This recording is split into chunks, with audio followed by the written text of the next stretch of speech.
Okay, this week we're going to talk about wind shear and turbulence. Uh, we'll just go through some things with these today a little bit. Wind shear, we've been talking about it a lot already.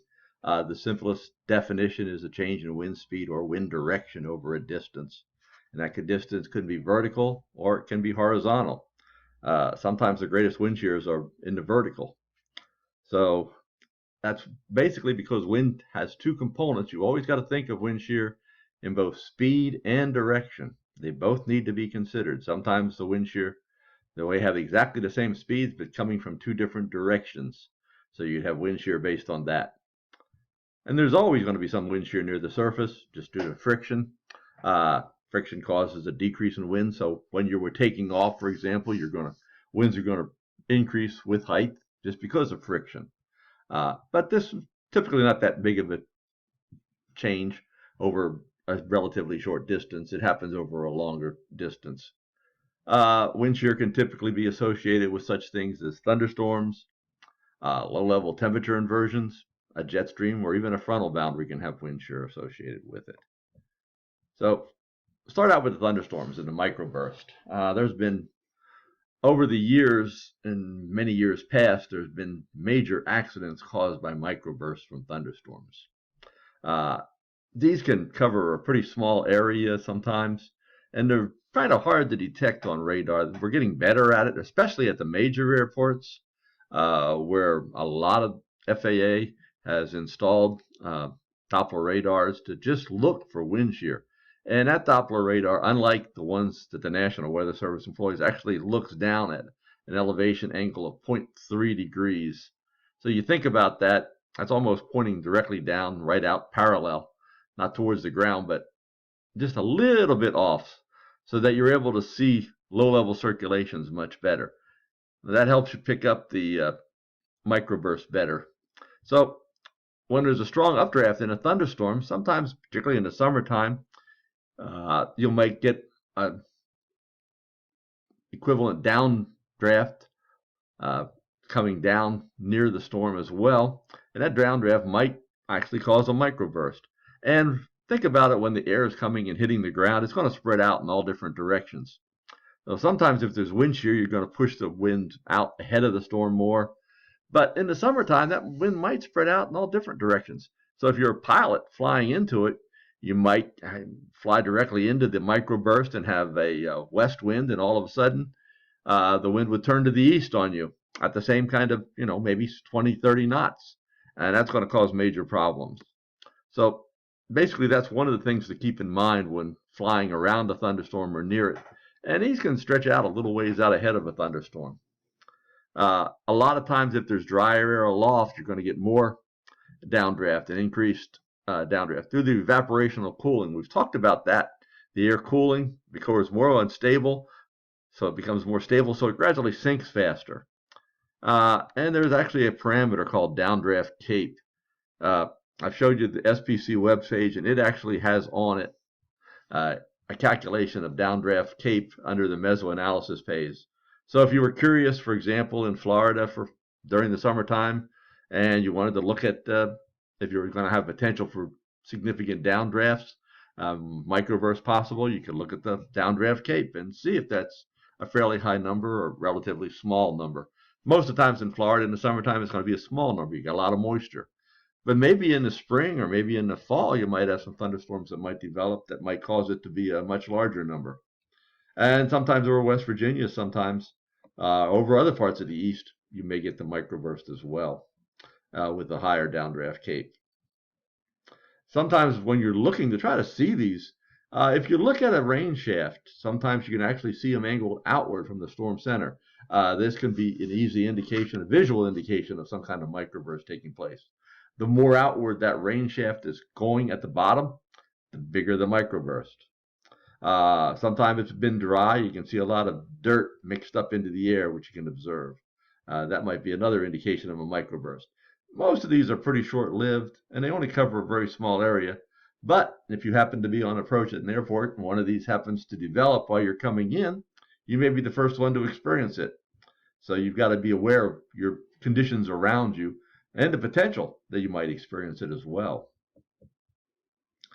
And I've already talked a little bit about airports having the Doppler radars now.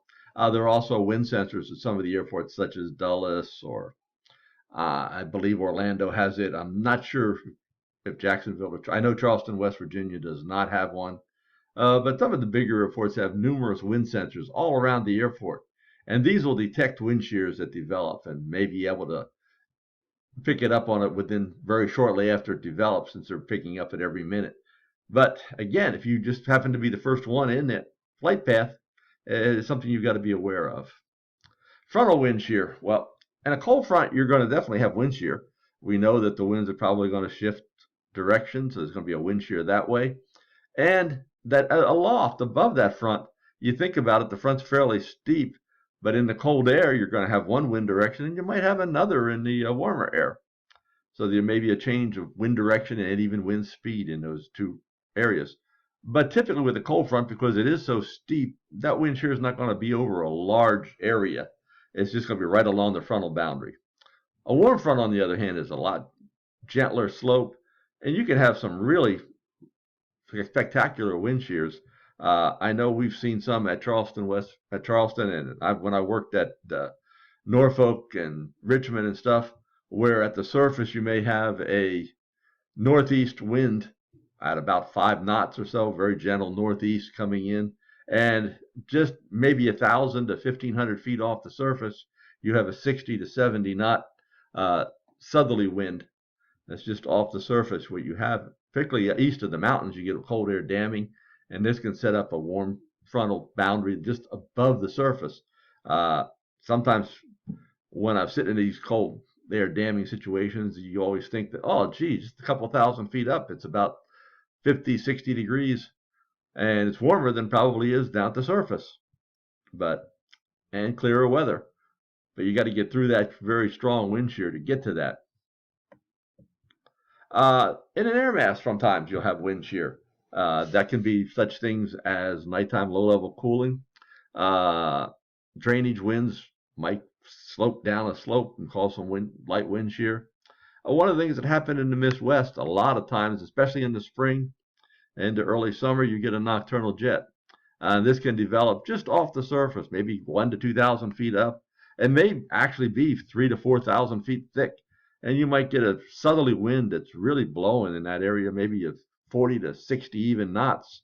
And this is just above an inversion. Maybe underneath it, temperatures are only in the 40s, low 50s, but above it, they're actually warmer than that. So it's just something to see when you'll be climbing out of that. If you're in a jet or even a small plane, you would have that to worry about as you're coming out of it. So the other one we're going to talk about is turbulence today. So let me bring that up real fast here again. And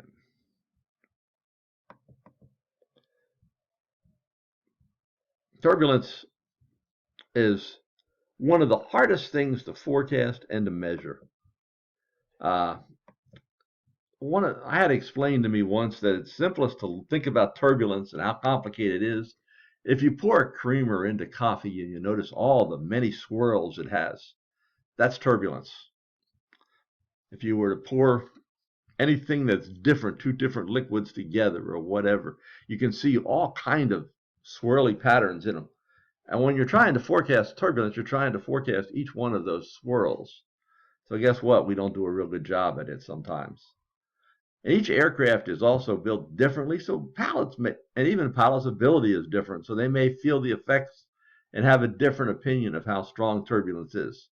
I know I'm not a pilot, but when I fly and I feel certain bumps, I think of, to me, this one, might be moderate or light turbulence, and other ones might be really bad turbulence. The pilot may have a whole different definition of that. But each pilot's got to know their own ability, understand their own ability to make sense of that.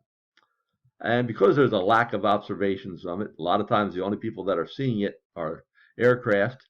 It may be hard to pick up on it. Sometimes you can see it in cloud patterns. And Doppler radars actually have a band that you can pick up and have an idea and infer an area that might be turbulent. But you're not going to go real high up in the air with that. You may be only in the lowest 4,000 to 5,000, maybe 7,000 feet. And some airplanes do fly in that area, but a lot of them get a lot higher than that nowadays. Low-level turbulence, particularly in the boundary layer. When we talk about the boundary layer, we're talking about the area in the atmosphere that's mixed with convection, where the convection is occurring in the lowest part. And that may only be some days less than a couple hundred feet thick, and other days it might be 5,000 feet thick. But it's an area that's freely mixed. The air at the bottom and the air at the top of it are mixing equally together, so you have a very mixed atmosphere. And that's an area that's going to have a lot of bumps in it, maybe from the turbulence, from the convective mixing that's going on with the ground. And the influences of friction are usually felt in this area as well, so you're going to have some bounces for that as well. Then you have the mechanical turbulence. Strong winds blowing over flat terrain will cause a turbulent eddy. And you can see these sometimes in streets of clouds that form below you or right along you. And that might be really where the bounces are really occurring, because the atmosphere is literally rolling as it's going along there. There are turbulent rolls that are happening. Other ones like buildings and trees can even cause turbulence as well. If you've ever walked between two tall buildings, you can feel a change in the wind direction, maybe a different gustiness to it, and that's just, again, turbulence happening there. One of the things to think about in an airport, I know most airports don't have a lot of trees or buildings around, but maybe some of the smaller ones might. So you might be conscious of that as you're flying into them, that you may have to think about the buildings and what they influence. Mountains and valleys have their own system of air movement. We've talked just briefly about it and how they change directions. But if the winds, say, are blowing into the mountain, the first air is going to be ascending, and then it's going to descend. There's going to be a change in the flow, which immediately is going to trigger the turbulence. And at the top of that hill, the wind speeds typically will be the strongest. And so they're going to be really bouncing around up there. And you can have that effect, for many thousands of feet above a mountain. It's not just at the lowest part, right by the mountain or within 1,000 feet of it. I had a professor once that told me just multiply the height of a mountain by 40, and you can have how much impact the mountain can have on the air above it. So if you had a 10,000-foot mountain, you would have impacts over 400,000 feet up in the air. So just something to think about when you're flying along over mountains, that they are going to have a major impact in the air up above you. Even though you may be flying in clear skies well above the mountain range, you could still have some turbulence from it. It's going to be diminishing as you get above them, but there still could be some there. Again, the thermal turbulence, particularly you can look at it, the convection. We've talked a lot about that and seen it with the thunderstorms this past week.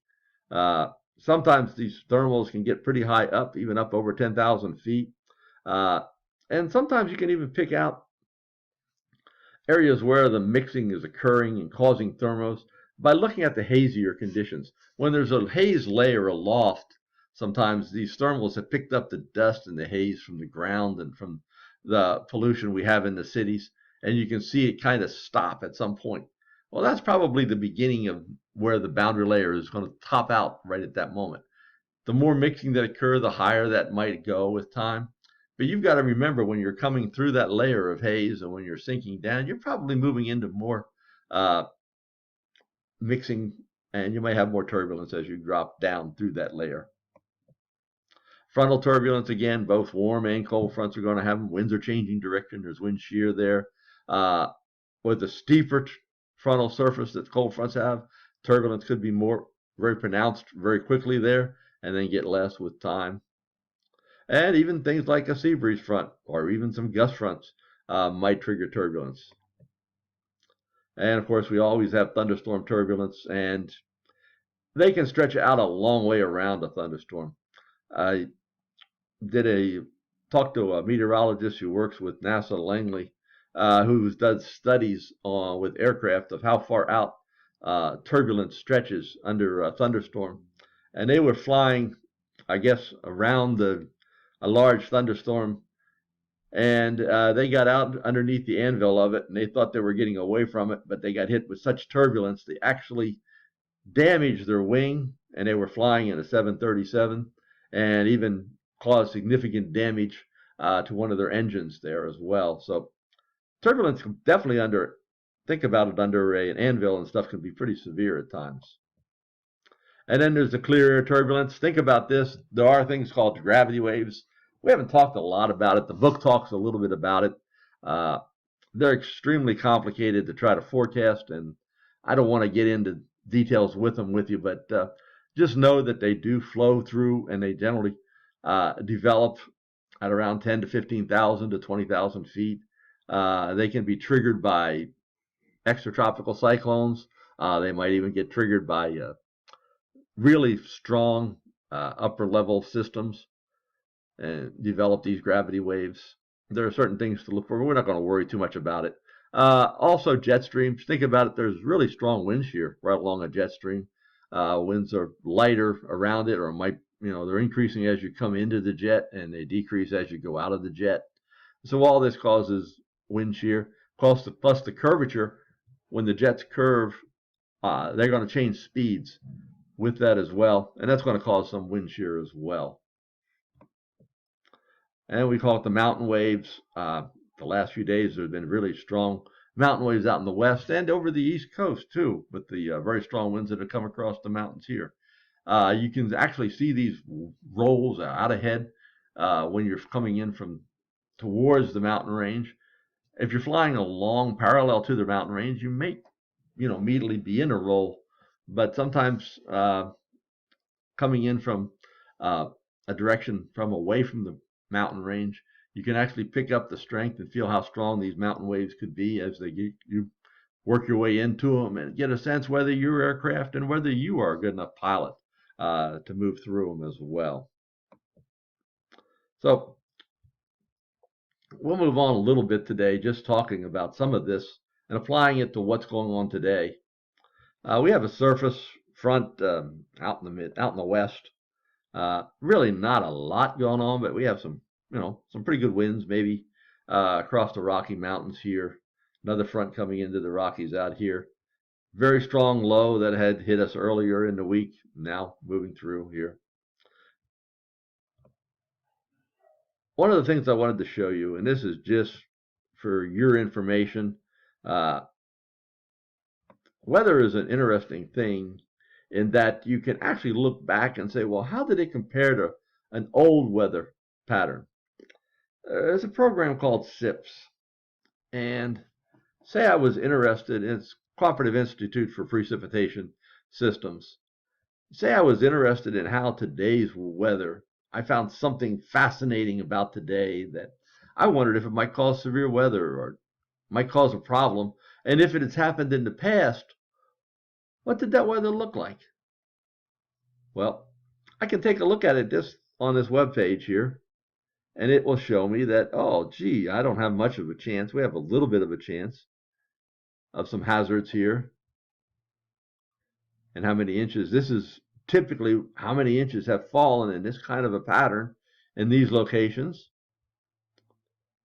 And you can actually see what year. The best analog for today was back in 2006, April the 4th, April the 12th, excuse me. And then there was another one in 1986 on March the 10th. It was a similar pattern to what today looked like. So it's kind of neat to know what you get, what patterns look like. Just some of the things to look at. I wanted to make you aware of. I'm not expecting that you'll ever find them in, or might even use them. But it's kind of neat to know that the percent of severe weather out in the Midwest is this with this kind of a pattern, or where the likely snow might be. I know in wintertime, many times it's interesting to look and see if this pattern that we're in has produced significant snows before. And if it has, well, maybe we need to think a little bit more about it. But just something to know is out there. So with that, let's move on to turbulence. Lots of turbulence out in the Rocky Mountains right now. And this is the Aviation Weather Center. They have a SIGMETs and SIGMET up out there for it right now. And we could click on one, you get a reading. This is a Boeing 737. It had moderate turbulence. Flight level 18,000 feet, coming out of Denver. So, but other things, if you looked over here, you see some along the mountain range, the Appalachians as well, yet not nearly as many as there were earlier.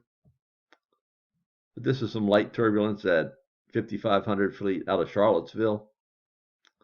And again, we have some northwest winds coming down over top the mountains as well right now. So one of the forecast tools, they do a turbulence forecast out of the Air Weather Center. And they do it both graphically, and you can click on an image and get a graphic image of the amount of turbulence. So we're going to take just a light aircraft today. And this is going to show the maximum amount of turbulence anywhere, in the area. So this is from 1,000 feet to flight level 500. So it's well up in the atmosphere, basically covering the whole atmosphere. You can see here, there's some areas they have moderate and then up to severe and then even extreme turbulence. You can see some moderate to even some severe right along the Rocky Mountains with that west wind coming through there. Another cold front. If we were looked at back, let's relate this to this weather. Let's go back here a minute. Notice there's a cold front right there across Canada. Oh, gee, right there across Canada is where they're picking up the turbulence. So there is a corresponding analysis being done, right now. And if you want to look out in the future, we could go out in time and see how it changes with time. Let's just move out to 6-hour forecast. You can still see there's some pretty good turbulence on the mountains out west, also over the Sierra Nevadas. And you can see there's an old cold front that's hanging across way down in South Florida. A little bit of turbulence along it as well. So just a picture of how to look at some turbulence there. Another thing, maybe you want to try to figure out where turbulence might be on your own, possible. And so looking at forecast tools and looking at upper air maps, we can actually loop. Look at jets, last 3 days of jets. And remember, we had a very strong jet over the eastern part of the United States moving through. And if you think about it, we'll just see if we can stop this image right here even. If you were a pilot taking off in a jet from Dulles and wanting to maybe go out to Kansas City or St. Louis or whatever, you might be, you have some winds, what? We're talking the jet here, we're at about 30,000, 25 to 30,000 feet up. So we have some, definite, 15, 40 knots of wind out of the northwest here. But over here, we're going to go through a thing that's over, 95 knots. So it's somewhere there's going to be a good wind shear across here. If there's wind shear, there's probably some turbulence as well. So it'd be an area to think, know about. And also by knowing, how the direction of your winds is here and stuff, maybe you can come around to the south and in. It might be simpler than going straight across. So just something to think about with that in the future there. We can even look down at low levels. We'll do a 3-day loop of 850 millibars. And sometimes there's really some winds that really pick up with these, and you can actually see. We'll just stop this. We'll go. Look at how strong, 35, 45 knots of wind on this side of the thing. Back here on the other side, and this is at 5,000 feet, 55. Over here, 60. So very, very strong winds around this circulation. So if you move ahead, well, look at that. Look at how they're hitting into the mountains in the Appalachians. No wonder the west side of the Appalachians had a lot of clouds they were getting lifted. All that air was getting lifted. It was coming down off the Great Lakes and then getting lifted into the mountains. So you were getting a lot of clouds back in this area at this time. At the same token, you were getting downslope over here, and you had a lot. If you were flying into this, you were going to have 40 to 45 knots, winds coming right across the ridge tops. It's going to cause a lot of turbulence just on the east side of the Appalachians there. So, and one other thing we'll look at here with this, let's go back here. I wanted to show you a sounding because we're already starting to see some soundings that show a springtime jet. If you were taking off from Oklahoma City this morning, you would have a 10 knot southerly winds. Nice inversion, so there is some good warm air starting to come in aloft there. But 1,000 feet off the surface, you have 50 knots out of the southwest. So you're taking off of that and looking as a pilot, you have very strong wind shear right there in the lowest level. Then it smooths out after that. So just something to be aware of as a pilot. Finally, I just thought I would take a look at BuffKit. BuffKit's a freely available program. I'm not advocating it. It's available through the National Weather Service. If you Google BuffKit, you'll find lots of information about it. But it's kind of a cool program if you're a pilot to want to see what's happening or what may be going on. There's lots and lots of meteorological models. So we're going to look at Charleston. And this is as of 8 o'clock on this Saturday morning. The line over here is vertical motion. It's positive, so it's sinking. Here's your temperature. Here's your dew point. And you can see that the top of the troposphere into the tropopause is roughly around 35 to 40,000 feet. So if you're flying a jet and got a little bit above that, you'd be seeing a different air mass. You can see the big curve, more straight lines today, not so curved. And if you want to look really in detail at a low level part of the sounding, for example, here's the lowest 5,000 feet. You can actually zoom right in, see how the winds are changing. Very light down here and then turning to this northwest here with time. And I have my cursor set so that anywhere I go, I get instantaneous readout of the pressure, wind speed, direction. So say you were just interested as a pilot and you wanted to know, what's going to be the clouds coming up? Well, this is a 84-hour forecast for Charleston. And this is the relative humidity, and this is over water. Remember, we mentioned that vapor pressure over ice is lower than that over water, so that ice relative humidity will be higher than typically the relative humidity would be if it was just water. So you actually can see that by changing it right here. And notice all of a sudden you have a lot of over ice on the upper levels, up around 30,000 feet or so, 25, 30,000 feet. You have lots of cirrus clouds possible because there's ice up there probably at that level. So it's just a cool way to see the change that occurs between ice and water. Water, you would never have said that. So you probably aren't getting any liquid clouds up there. You would be only, if you're getting any kind of clouds, it would be ice. But you can see some low clouds starting to come in, higher relative humidities and stuff. This is on Tuesday of this week. So let's say I want to know, if I'm going to be flying out then, I would want to know a little bit about the cloud height, wouldn't I? So let's see, where does it show clouds? Well, it doesn't show a whole lot, but it shows some right around 5,000 feet. And the cirrus we were looking at earlier. Cloud bases, the model kind of indicates maybe 5,000 foot cloud bases. They might have a little bit more, 20,000 foot, some cirrus on Monday. So there you just, estimated all that, and we don't have any visibility restrictions this time. So say I was curious on wind shear. Well, we could go back in here layer to layer shear.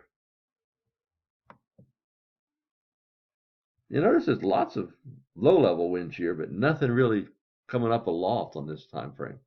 So again, that would indicate if you're a pilot, maybe you wouldn't be expecting so much in the way of turbulence aloft at this time, but maybe getting through that first little layers each morning might be a little, a little bit more bumpy. So let's take a look, instead of this one, let's take a look down at, Jacksonville, for example. Same time, same forecast. Again, this morning, a nice inversion right down here at the low above the ground there. Wind speeds, from 330 to northeast. So they're shifting from the northwest to the northeast. But let's take a look at an overview again. And let's turn the shear off and turn the relative humidity on.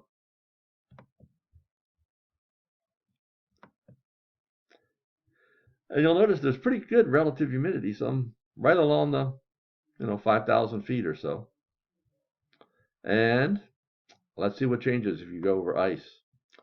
Not a lot of cirrus, maybe a little tiny bit, but not really a whole lot looking at it. Just the main concern would be at the lower levels for the clouds. So with that in mind, let's take a look and turn this off. And we'll take a look at aviation. So are there going to be clouds? Well, yeah, right around 4,000 to 5,000 feet. It's showing cloud cover. And what are the bases going to be according to that? On the low end, 3,000 to 5,000 maybe. Right in there. Some broken to scattered clouds. Most of it starting on Monday, continuing into Tuesday. And finally, is there any visibility restrictions? No, not this time. So again, this is all stuff that could be made use by any pilot. And finally, we'll take a look at the wind shear, layer to layer. Again, it's all low, all down there near the surface. Right? Looks like you would probably run into it about 2,000 feet. You can actually zoom into this. We can zoom in here a little bit. There we go.